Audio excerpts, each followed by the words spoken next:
This is a suspension brig, and a fit brig that was only ever meant to be a fit brig. It lies about a kilometre east fae Brigagarn outside Ballater.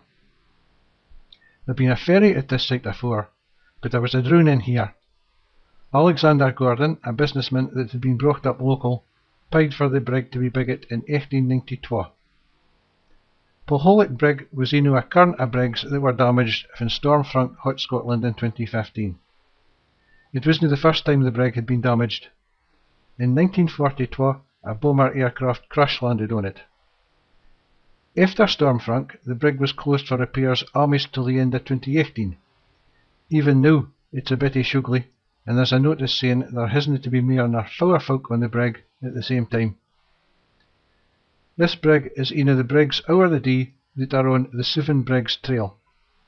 The brig lies about a kilometre down a private road off the North Deeside Road, so most of the folk crossing are folk walking the trail.